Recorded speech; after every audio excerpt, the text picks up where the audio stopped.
यह कहानी है इतिहास के महान नायक स्पार्टाकस की। आज न तो स्पार्टाकस का जन्मदिन है और न ही उनकी मृत्यु, लेकिन अगर आप जानना चाहते हैं कि आज हम उनकी जीवनी की चर्चा क्यों कर रहे हैं, तो पूरा वीडियो देखें। स्पार्टाकस, जो इतिहास के पन्नों में नायक के रूप में प्रकट हुआ, मूल रूप से एक रोमन दास था। ऐसा माना जाता है कि युवा स्पार्टाकस को अपने मजबूत निर्माण के कारण रोमन सेना में नौकरी मिल गई, लेकिन बाद में उन्हें अज्ञात कारणों से सेना से निकाल दिया गया था। कई लोगों के अनुसार वह सेना से भाग गया और डाकुओं में शामिल हो गया, इसलिए उसे निकाल दिया गया। बाद में उन्हें रोमन सैनिकों ने पकड़ लिया। बर्खास्त स्पार्टाकस का स्थान दास बाजार में पाया गया था। बहुत जल्दी उसे एक दिहाड़ी मजदूर ठेकेदार को बेच दिया गया। उन्होंने कई वर्षों तक एक गुलाम के रूप में अमानवीय जीवन व्यतीत किया। उस समय रोम में शक्तिशाली दासों को चुना जाता और ग्लैडिएटर बनने के लिए विभिन्न युद्ध तकनीकों में प्रशिक्षित किया जाता था। इन ग्लैडिएटरों का उपयोग रोम के विभिन्न भागों में कुश्ती में किया जाता था। उस क्रूर खेल में ग्लैडिएटर्स को आत्मरक्षा में अन्य ग्लैडिएटरों को मारने के लिए मजबूर किया जाता था।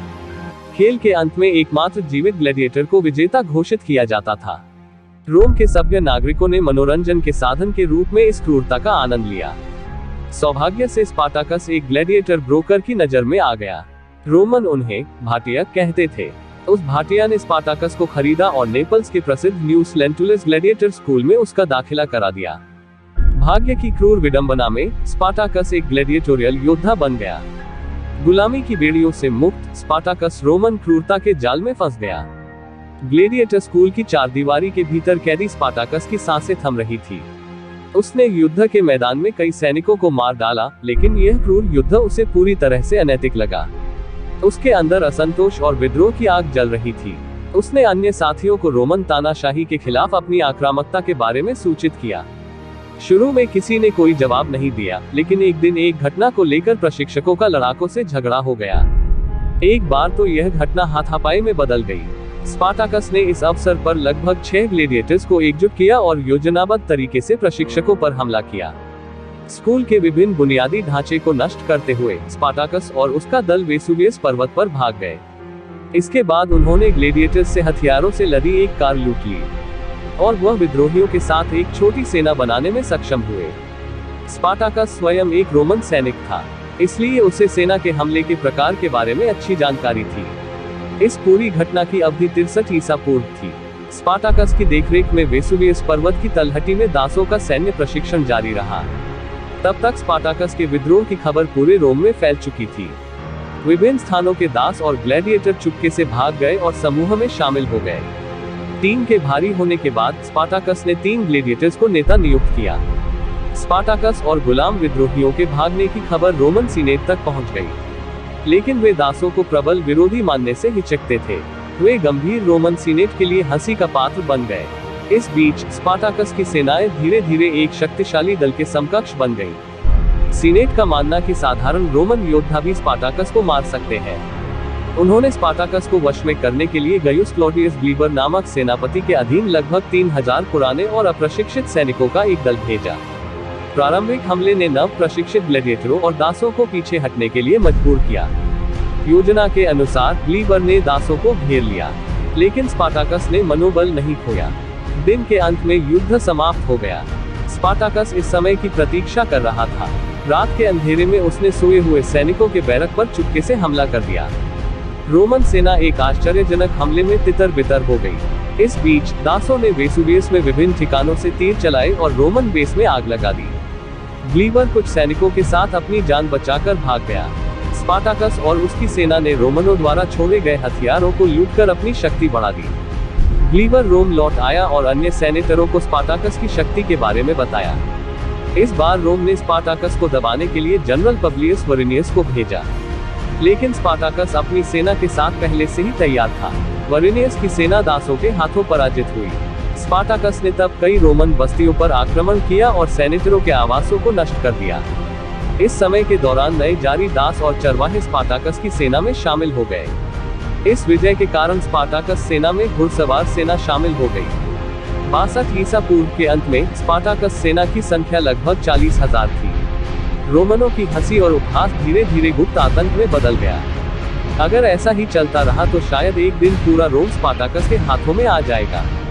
इस बार सेनेटरों ने एक बहुत मजबूत सेना का गठन किया। करीब 20,000 सदस्यों की यह सेना के बेहतरीन लड़ाकों से बनी है। इस बार सेना को 2 समूहों में विभाजित किया गया और रोमन कॉन्सल लुसियस गैलियास क्यूबिकोला और नेयस कॉर्नेलियस क्लॉडियानास के तहत वेसुवियस भेजा गया। स्पार्टाकस अपने सह कप्तान क्रिक्सिस के साथ आल्प्स की यात्रा कर रहा था। रास्ते में उनका सामना गैलियास बलों से होता है। कॉन्सल गैलियास की सुसज्जित सेनाओं ने स्पार्टाकस को दोनों ओर से घेर लिया। जब युद्ध में क्रिक्सिस की मृत्यु हुई तो स्पार्टाकस कुछ डरा हुआ था। दक्षिण से गैलिया की सेना ने स्पार्टाकस को पीछे हटाना शुरू कर दिया, लेकिन नियम वापस जाने का कोई मौका नहीं है, क्योंकि लूसियस उसे विपरीत दिशा से घेर लेता है। स्पार्टाकस ने अंतिम उपाय के रूप में अपनी पूरी ताकत से हमला करने का फैसला किया। उनके निर्देश पर दासों के घुड़सवारों ने पूरी ताकत से हमला करना शुरू कर दिया। इतिहास के पन्नों में थ्रेसियन को घुड़सवार के रूप में जाना जाता है, इसलिए रोमन प्रतिरोध उनके घुड़सवारों के सामने गिर गया। गैलियास युद्ध के मैदान से भाग गया। विजेता टीम के साथ स्पार्टाकस ने आल्प्स में अपनी यात्रा शुरू की। स्पार्टाकस की योजना आल्प्स को पार करने और गौल प्रांत में लौटने की थी। चूंकि गौल प्रांत रोमन साम्राज्य से बाहर है, इसलिए दास वहां एक नया जीवन शुरू कर सकेंगे। लेकिन किसी अज्ञात कारण से पूरी सेना ने रास्ता बदल दिया और रोम लौट आए। स्पार्टाकस ने नई योजनाएं बनाई। वह पूरी ताकत के साथ मेसिना स्ट्रेट इलाके में रहे। वहां से उन्होंने जलमार्ग पार किया और सिसिली के हरे द्वीप में एक दास भूमि स्थापित करने का सपना देखा। लेकिन स्पार्टाकस को इसके लिए कई जहाजों की जरूरत थी। कुशल नाविकों की भी आवश्यकता होती है, लेकिन इतने कम समय में इतना कुछ पाना मुश्किल है। इस बार स्पार्टाकस ने एक अलग तरीका अपनाया। उसने सिसिली के समुद्री लुटेरों से संपर्क किया। उन्होंने विभिन्न मूल्यवान गहनों और मुहरों के बदले में कई जहाज और नाविक खरीदे।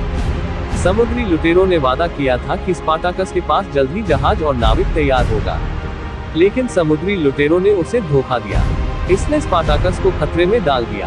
दासों की ऐतिहासिक ताकतों को रोमन साम्राज्य की सीमित भूमि में घेर लिया गया था।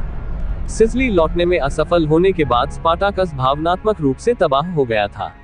ऐसे में पीछे से दौड़ रही हजारों रोमन सेनाओं से लड़ने के अलावा और कोई रास्ता नहीं है। इस बीच रोमन सेना के नेतृत्व में एक नया नेता मार्कस लिसिनियस क्रेसस दिखाई दिया। स्पार्टाकस के अगले विरोधी क्रेसस को रोमन साम्राज्य के इतिहास में सबसे क्रूर सेनापतियों में से एक के रूप में जाना जाता है। वह स्पार्टाकस से तहे दिल से नफरत करता था। स्पार्टाकस युद्ध के लिए तैयार नहीं था। वह जानता था कि क्रेसस अपनी सर्वश्रेष्ठ शक्तियों के साथ उन पर आगे बढ़ रहा था। इसलिए उन्होंने सबसे पहले क्रेसस को शांति संधि के लिए बुलाया, लेकिन क्रेसस इस प्रस्ताव को खारिज कर दिया। इसके अलावा क्रेसस ने स्पार्टाकस के पीछे सीमा के चारों ओर दीवारों के निर्माण का आदेश दिया। स्पार्टाकस ने तुरंत सुरंग के माध्यम से भागने की कोशिश की। दुर्भाग्य से हजारों गुलाम सैनिक पीछे छूट गए, इसलिए उसने भागने से इनकार कर दिया। स्पार्टाकस का बच निकलना असंभव नहीं था। चूंकि उसके लिए रोम छोड़ने का कोई रास्ता नहीं था, इसलिए उसने क्रेसस का सामना करने का फैसला किया। उसने लगभग 30,000 सैनिकों के साथ क्रेसस पर हमला किया। कैलेंडर के अनुसार समय 71 ईसा पूर्व था। स्पार्टाकस ने 2 चरणों में हमला करने की योजना बनाई। पहले चरण में घुड़सवार सेना क्रेसस के धनुर्धारियों पर हमला करेगी। दूसरे चरण में स्पार्टाकस सीधे पैदल सेना के साथ क्रेसस को मारने की कोशिश करेगा। लेकिन जिस प्रयास से दासों ने युद्ध शुरू किया, वह जल्द ही अपनी गति खो बैठा और घायल सैनिकों की चीख पुकार में बदल गया। घुड़सवार सेना धनुर्धारियों की सीमा तक पहुंचने में विफल रही। इस बीच सेना के हमले में स्पार्टाकस की पैदल सेना खो गई थी। स्पार्टाकस बहुत ही कम समय में पराजित हो गया। स्पार्टाकस ने युद्ध में अपना जीवन खो दिया। शत्रुओं ने उसे घेर लिया और भाले से मार डाला। रोमन कानून के तहत अन्य दासों को विभिन्न तरीकों से मार डाला गया था।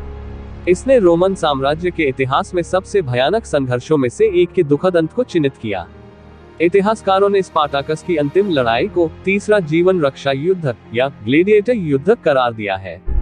स्पार्टाकस की हार हुई। एक दिन मुक्ति के सपने में ग्लेडिएटर स्कूल से भाग गया और रोमन साम्राज्य के खिलाफ युद्ध में चला गया, लेकिन उसे कभी असफल नहीं कहा जा सकता।